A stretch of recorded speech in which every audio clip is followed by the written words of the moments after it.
Assalamualaikum warahmatullahi wabarakatuh. Waalaikumsalam warahmatullahi wabarakatuh. Ternyata kita masih sedikit dari belum ya. Sebelumnya kita karena aku itu kalau main orang anu itu seperti maya. Jadi di maya kita bisa apa-apa. Dibawa ke dalam cuma diinjil jadi terus ini kan kayak disuruh nambah ya akhlak wasahlan. Baik. Bismillahirrahmanirrahim. Alhamdulillahirabbil alamin. Al-Qadiri fi kitabihil karim linabiyil amin. Ud'u ila sabili rabbika bil hikmati wal mau'izatil hasanati wajadilhum billati hiya ahsan. Wassalatu wassalamu 'alal mabu'uthi rahmatan lil alamin sayyidina wa maulana Muhammadin wa ala alihi wa ashabihi wa man tabi'ahu bi hudahu ila yaumil din. Amma ba'd. Bapak Ibu yang dimuliakan oleh Allah Subhanahu wa taala. Tadi apa yang disampaikan oleh Rich, nama video Ustaz Ahmad ini adik saya. Ustaz Rich tadi sungguh menggetarkan hati saya. Cinta kepada Allah Subhanahu wa taala memang harus melandasi hidup kita. Sejak kita bangun tidur sampai kita tidur, bahkan ketika kita tidur. Kalau kita terus berusaha untuk senantiasa dilambari dengan cinta kepada Allah Subhanahu wa taala. Tadi Ustaz Rey sudah menyampaikan beberapa maksud dari novel Cinta Suri Sederhana dan film Cinta Suri Sederhana. Maka perkenankan saya sedikit membahas tentang dakwah itu sendiri. Rasulullah SAW diutus oleh Allah Subhanahu wa taala untuk berdakwah, untuk mengajak manusia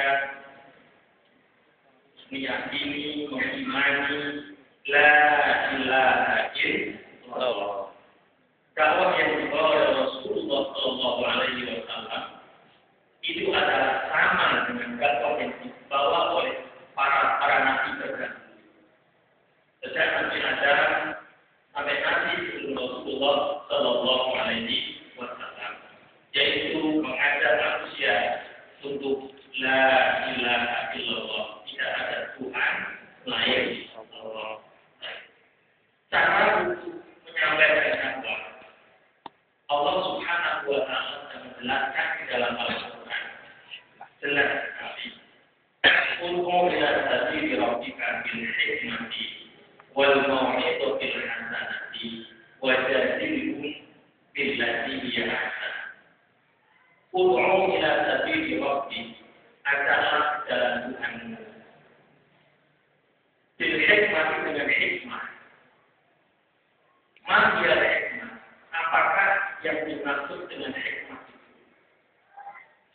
Karena bahasa kita kalau kita boleh jujur, bahasa kita ini memang masih miskin. Maka hikmah itu bagian tepat adalah dakwah itu dengan hikmah juga. Hikmah adalah hikmah. Karena bahasa kita tidak bisa secara lengkap mewadahi makna hikmah.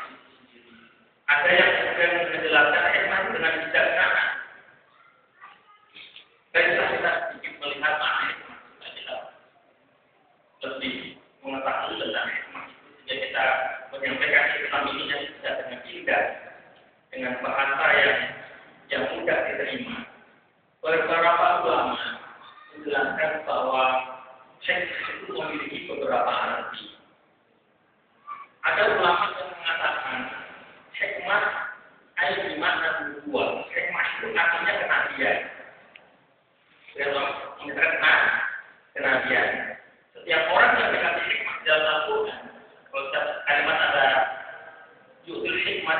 ada misalnya hikmah dalam Al-Quran biasanya untuk para nabi. Maka sebagian ulama menafsirkan adalah kenabian. Dakwah yang paling hebat adalah dakwah yang dibawa oleh para nabi. Kemudian para ulama menafsirkan ayat hikmah Al-Quran wal hikmah. Yang dimaksud dengan hikmah adalah Al-Quran wal hikmah dan mengetahui memahami Al-Quran. Kita menyampaikan dakwah itu harus paham Al-Quran. Harus sesuai dengan manhaj Al-Quran. Metodologi Al-Quran menyampaikan isi Al-Quran, mengajak kepada mengamalkan Al-Quran. Itu sebagai makna hikmah. Sebagai makna al-hikmah ayat sunnah. Hikmah adalah sunnah Rasulullah Shallallahu Alaihi Wasallam.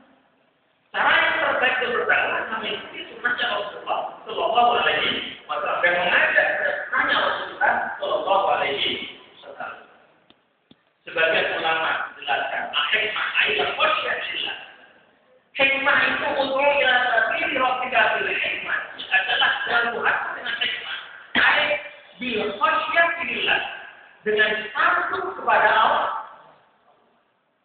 Seorang dai kalau tidak takut kepada Allah, dakwahnya gagal. Al-Khasyatullah. Bahkan bahkan itu orang-orang yang takut kepada Allah, dia tidak mengucapkan kalimat apapun, itu resonansi dakwahnya itu bisa sampai bergerak-gerak. Kalau dia takut kepada Allah, benar-benar takut kepada Allah, tidak mengucapkan dosa-dosa. Dia takut kepada Allah, resonansi dakwahnya gelombang dakwah yang pengaruhnya itu tidak hanya ribuan orang bagaimana Ibrahim. Contoh, kita masih ingat kita tentang bapaknya Imam Syafi'i. Ada yang disebut bapaknya Imam Abu Hanifah.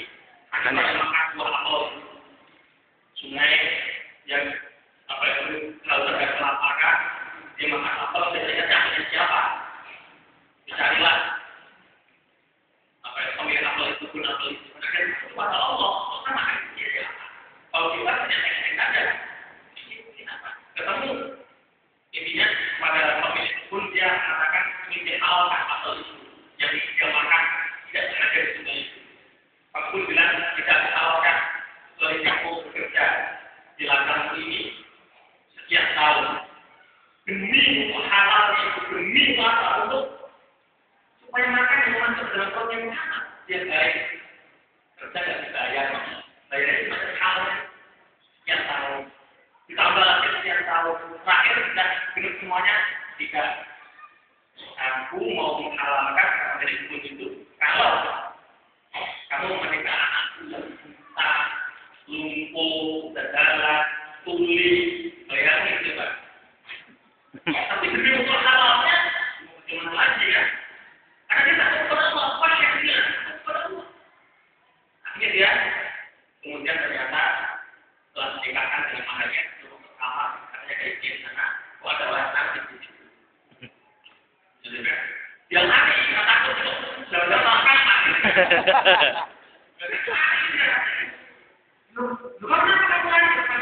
di sana bukan seperti ini yang benar tidak ada perempuan yang buta yang lumpuh, tidak ada perempuan mati. Sama untuk kamar sama itu. Itu memang anakku. Boleh menjelaskan maksudnya. Buta itu tidak sampai barang-barang yang haram, bentuknya dan bentuknya. Cerita itu sampai ke kita. Kenapa? Karena fulan itu yang disebut sebagian menyebutkan itulah Al-Idris, Muhammad bin Idris, bapaknya Imam Syafi'i. Itulah karena takutnya kepada Allah, kemudian lahir seorang Imam Syafi'i. Kita ingat lagi seorang putri penjual susu di zaman Umar bin Khattab. Dan ibunya bilang, kita kenapa susunya harganya? Putri itu mengatakan, jangan dulu. Kan khalifah melarang kita. Khalifah sudah tidur, sudah tahu dia. Nah itu bilang, khalifah masih tidur. Tapi Tuhannya khalifah Allah tidak nih. Kita Umar bin Khattab mendengarkan di luar tembok. Kenapa? Putri itu konsep kita.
pemilik domba ini mengizinkan untuk memberikan susu domba ini kepada musafir yang lewat. Sehingga Ibnu Umar dan para sahabat ini bisa minum air susu sekuat-kuatnya. Setelah minum air susu, Ibnu Umar terdetik untuk menguji pengembala domba ini. Apakah Islam sudah masuk ke dalam dirinya atau belum? Sudah masuk ke dalam dirinya atau belum? Belum. Ibnu Umar kemudian mendatangi pengembala itu. Wahai pengembala, kamu tahu kami ini musafir. Memang kami sudah minum alhamdulillah. Kemudian saya tidak punya makan. Kemudian kamu minta ambil. Mohon maaf, kalau itu jadi ketentuannya. Karena tuan saya beri susu kan, jadi kambingnya. Kemudian Ibnu Umar mengatakan, bagaimana kalau saya beli? Saya beli ini kan kambing kamu ratusan, ratusan. Kapan bagi uang mengecek sebenarnya? Dia tidak pernah cek. Tapi dia pernah cek. Ini ratusan. Uangnya tak kasihkan ke kamu. Ini biar kamu sendiri, kamu pinjam aja, kamu tidak punya uang ini. Punya uang ini, punya uang itu. Kali ini kan tidak punya. Tapi loh, warga tahu juga. Warga tahu kalau nggak bilang nggak akan tahu. Kalau kamu bilang nggak akan tahu tuan kamu yang milik ambil itu. Nggak akan tahu kalau kamu nggak bilang tahu. Kamu ambil uangnya.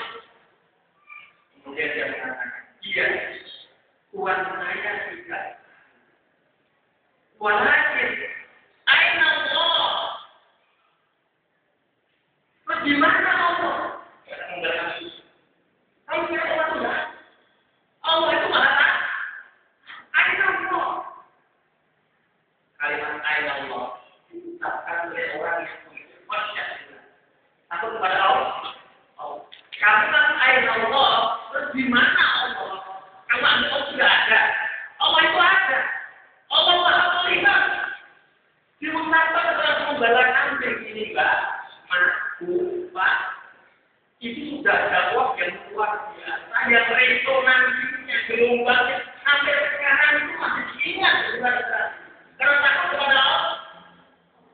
Ingat, untuk kita pilih. Ada orang-orang yang tidak banyak utang, tapi karena takutnya luar biasa kepada Allah, itu punya takdir, punya pengaruh yang luar biasa pada peradaban ini. Berikutnya, ulama menjelaskan ini penjelasan. Ulama menjelaskan hikmah itu yang juga harus diperhatikan oleh sahabat. Hikmah itu adalah fi'lu ma yanbaghi ala al-wajhi alladhi yanbaghi fil waqti alladhi yanbaghi. Fi'lu ma yanbaghi mengerjakan sesuatu yang sudah mestinya dikerjakan, yang seharusnya dikerjakan, yang terpantasnya dikerjakan, yang sepatutnya dikerjakan, yang menjadi tuntutan zaman itu. Fi'lu ma yanbaghi al-wajhi alladhi yanbaghi, pada dengan cara yang semestinya. Fil waqti alladhi yanbaghi, pada waktu yang semestinya. Itulah dahulu di zaman Rasulullah SAW, media paling hebat itu diantaranya menggunakan syair. Setiap syair yang diucap oleh sebuah kabilah itu akan terdengar dari mana-mana atau di mana-mana. Kadang-kadang di pasar itu diucapkan oleh orang lain. Syair yang hebat dan yang menang suka jika ada seorang dua kabilah punya penyair yang menjadi kabilah yang lain, itu bisa diulang-ulang setelah syair itu. Syair itu zaman itu media yang mainkan peran sangat-sangat hebat di antara kita syair. Datanglah sekelompok orang-orang kafir kepada Rasulullah, menangkan. Boleh menangkan keluarkan ahli syair kamu. Menangkan keluarkan ahli syair kan, ahli syair kami. Rasulullah bukan orang penyair kamu. Rasulullah itu adalah penyampai wahyu Allah. mencari sahabat yang memang ahlinya di bidang ini. Ada seorang sahabat Nabi yang ketika zaman jahiliyah dikenal sebagai raja penyakit. Namanya Hasan bin Sabit. Diundang oleh Hasan bin Sabit. Kemudian Rasul berkata kepada Hasan, "Ya Hasan, jual Jibril ma. Wahai Hasan, kumandangkan saya." Dan Jibril menyampaikan, jadi orang jahiliyah itu banyak saja memandangkan saya, merasakan Rasulullah, merasakan Islam, tidak direndahkan oleh penyair jahiliyah, penyair kafir. Kemudian Rasul bersabda, dengarkan apa yang mereka lontarkan. Rasul bersabda kepada Hasan, "Ya Hasan, jual Jibril ma. Wahai Hasan, kumandangkan saya kamu. Gantian, rendahkan mereka." Dan Jibril menyampaikan, kemudian Hasan menyampaikan syair. Di ujung cerita itu, orang-orang kafir itu mengatakan, penyair kami sebagai penyair kami, ahli dijatuhkan Muhammad terlibat sebagai kami, bagian dari mereka Muhammad itu Rasul tidak bisa masuk ketika media yang ketika ada itu yang harus dilakukan. Udah Rasul sudah menjadi sunnah, bagaimana sunnah? Karena Mbak, ketika kita sudah berperan dengan Twitter, ya Anda sudah memakai Twitter, dan bagaimana caranya berbahasa yang bagus dalam Twitter supaya kita juga bisa menyampaikan ide itu. Karena kadang-kadang saya mengasih Twitter itu tidak bisa hanya dibalas hanya lewat khutbah Jumat. Khutbah Jumat tidak bisa menjawab masih di Twitter. Sama juga ketika berkali-kali umat Islam ini gerah melihat film-film dari luar yang memasukkan Islam.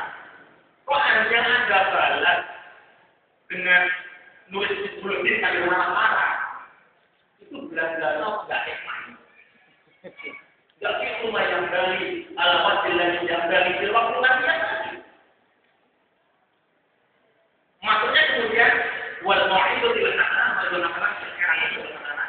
Wajahilhum billadiyah, dan bebas mereka beri argumen yang lebih baik. Kalau mereka berargumen dengan karya film, ya kita buat film yang lebih baik daripada mereka dengan setelah kakinya, sehingga kita bisa menunjukkan ini karya yang lebih baik. Sebagaimana Rasulullah ketika berkafir bersair dengan angka yang terbaik mereka, Rasulullah keluarkan penyair terbaik dari Rasulullah SAW. Kita mencoba Hollywood sudah bikin film yang agak berat. Dan cuma marah-marah saja sambil menggerutu, diterjang di pengajian-pengajian. Tidak selesai, tetap ditonton orang. Apa itu? Apa yang mereka inginkan? Tersampaikan. Itu akan menjadi berbeda ketika Anda bikin film yang lebih menyindir, lebih dahsyat daripada Hollywood. Sebagaimana Hasan bin Sabit menyampaikan syairnya yang menutupi kehebatan penyair dari mungkin itu dulu. Karena saya itu dalam hati bilang, oh saya mau semuanya nggak spesial, karena dari suaranya makin merok. Baik, assalamualaikum warahmatullahi wabarakatuh. Waalaikumsalam warahmatullahi wabarakatuh.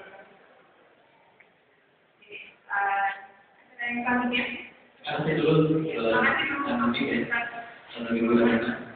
mungkin belum ini acara yang juga ditunggu juga tanya jawab ya. Tapi mungkin belum nanti kita akan bertanya dulu ini ada film